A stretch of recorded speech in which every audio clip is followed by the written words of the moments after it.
seen you in the media quite a lot. Was this always something you were thinking about getting into the promotional side of boxing? Yeah, it's always been. I always have been. I've always promoted my own fights. Hayemaker events have always been my promotion, my team.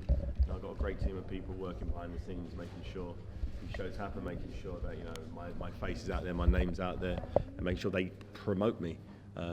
So it was a perfect strategic alliance to team up with Richard Schaefer, who's arguably he's the man behind Floyd Mayweather. He's the man who's promoted all of Floyd's fights since how long? Since 2007. 2007. So for 10 years he's been promoting Floyd's fights, and we all see how Floyd's name and brand is, up there shining.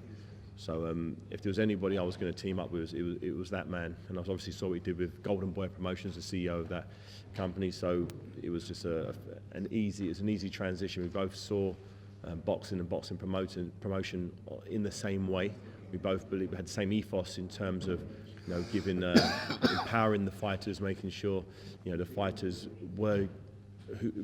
who generated a big pot get the large majority of that pot.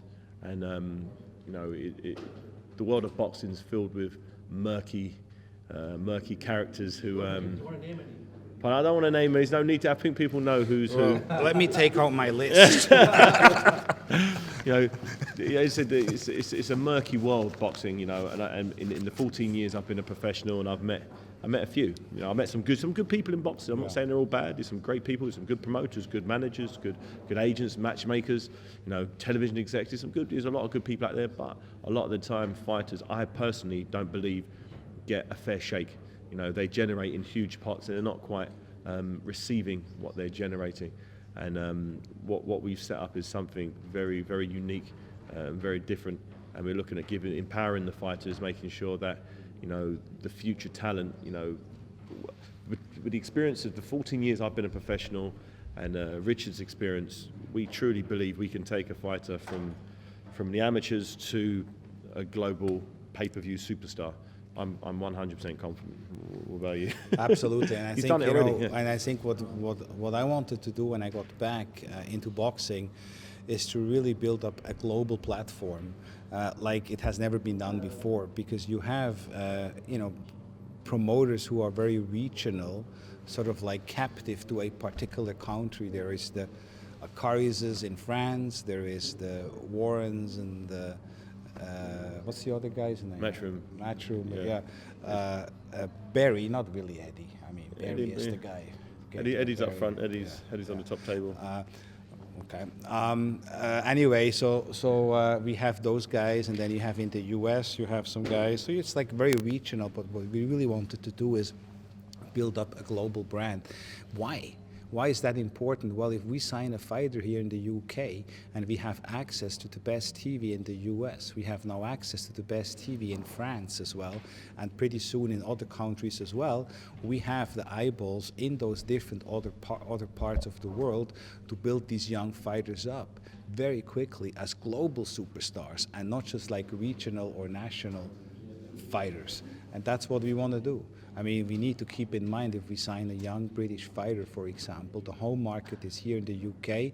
It's important to build them up here, to build the fan base up here, to keep having them fight here.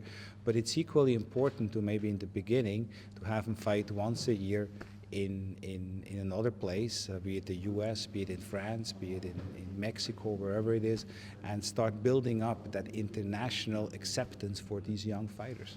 David, were you at the press conference with Tony Bellew, ripped into Eddie Hearn? Was that what you was alluding to, though? The fact that that set up their framework doesn't favour the fighter in the way that you're...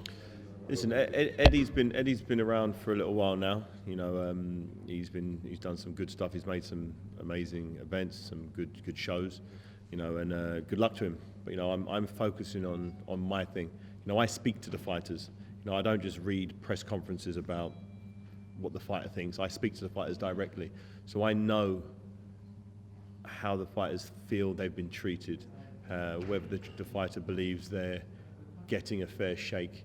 And fighters seem to trust me. They know I'm not aligned to any one promoter. So if a fighter's with a big name promoter, he feels comfortable to come and speak to me and says, David, have a look at my contract. I said I was going to get this, but but I only ended up getting this. Why do you think that is? And so I kind of have their back a lot of the time, and I know a lot of fighters, and these fighters understand I've been through it and I've done it on my own. I've had the whole boxing fraternity hoping I fail at every stage. My last couple of fights, everyone was hoping they'd fall on their face, but we got great viewing figures, great attendance. It was a big, huge success, and fighters see me doing my thing outside of the usual network of the go-to guys in boxing, and they respect that. They respect I've done it my own way, and now that I've obviously teamed up with Richard Schaefer, the guys that we've talked to have that extra bit of confidence that not only am I going to do the right thing, but I've got the infrastructure around me to make sure we can not only make him a British success, but we can make him a worldwide global superstar, pay-per-view superstar. That's what we want to do. We want to take someone from their first professional fight and take them all the way through. It can be done. Between the two of us, we know more than enough to make that happen. We've both proved it in our own rights. Is there a risk of saturation in the marketplace? No, I don't believe so. There's enough fighters out there. There are many fighters who need a home, who need the right backing, and I believe the more promoters the merrier. I don't believe that there should be a monopoly with one promoter. I think multiple promotions are healthy for the sport. It's nice to, when someone comes to speak to us, they can then go and speak to 2 or 3, 4, 5, 10 different promoters to compare what they've got, and if someone else can give them a better deal, then I wish them nothing but luck, and I will continue to give them advice, because I'm for the fighter. I'm not. If someone doesn't sign with me, I'm not hoping they lose.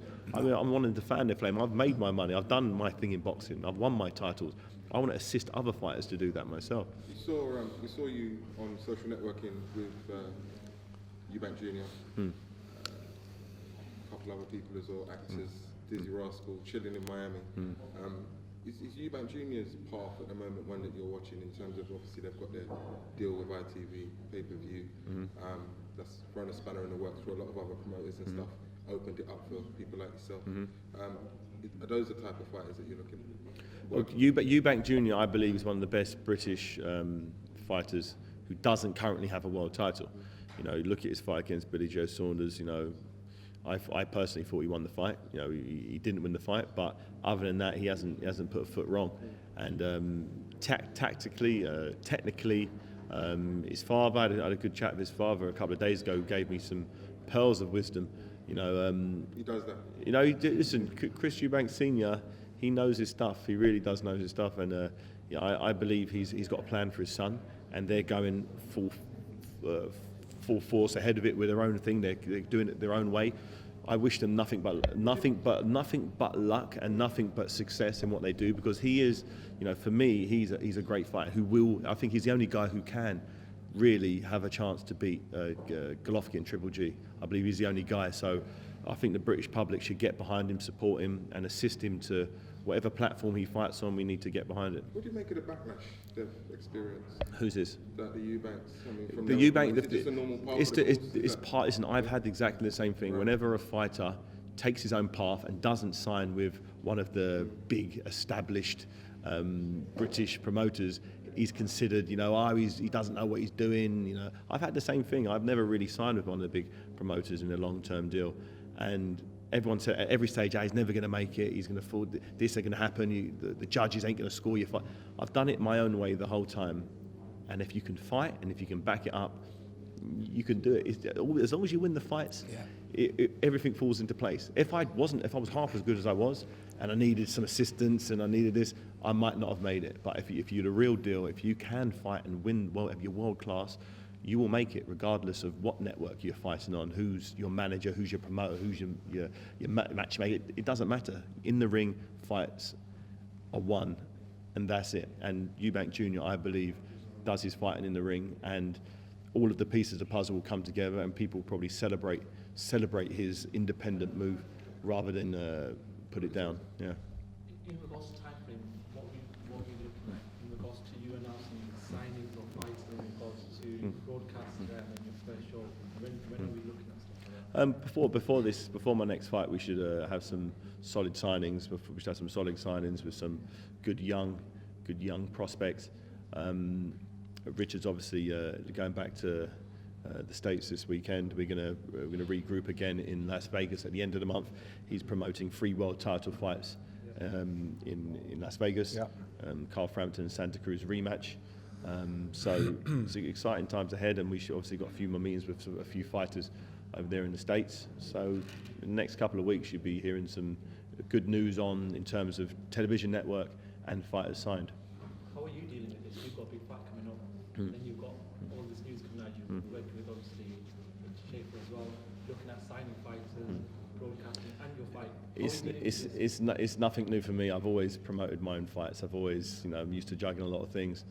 As I've got older, I've realised time management and how to structure my training, my day, to get the quality training, get the quality rest, and if there's business to do, I manage to have a time to slot that in. So time management is really important. In the past, I've kind of messed it up. I've done too much business and not enough training, or too much training and not enough business.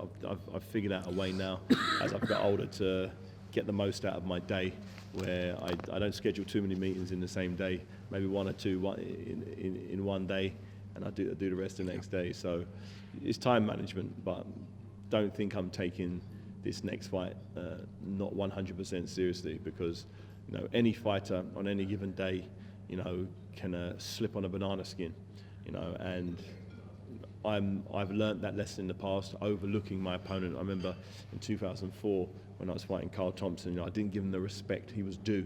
I was younger, faster, probably punched a little harder. I was younger. I had all the advantages in my place, but the one thing I didn't focus on is punishing myself in training, is putting the hard work in behind the scenes.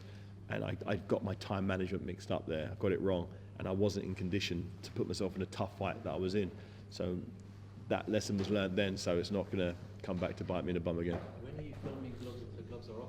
We're doing that tonight. We're filming Gloves Off tonight. Have you had any warnings from anyone? No, I've put the warning out. I've told him that I don't want him in arm's reach of me in any way, shape or form. I don't need him close to me at all. Sorry. I need to make sure that the security is nice and tight, because I can't promise if he attacks me, I'm not going to break his face. I generally can't promise that. So make sure he stays well away. Anthony Wheeler from Boxing Exposure here. What do you make of Tony Bellew this week saying that he demands an apology from you? I'll give him his apology on March the 4th in the form of a right uppercut to his chin. That's the only apology he's going to get. Anyway, guys, I've got to shoot. Got to go and train now. Got to go and train. Frampton, Santa Cruz. Obviously, Frampton's going to win, but he's going to win in more convincing fashion this time. He's not going to stand in the pocket as long as he did last time. It's going to be a boxing masterclass, and Shane McGuigan is going to show why he's the best trainer on the planet.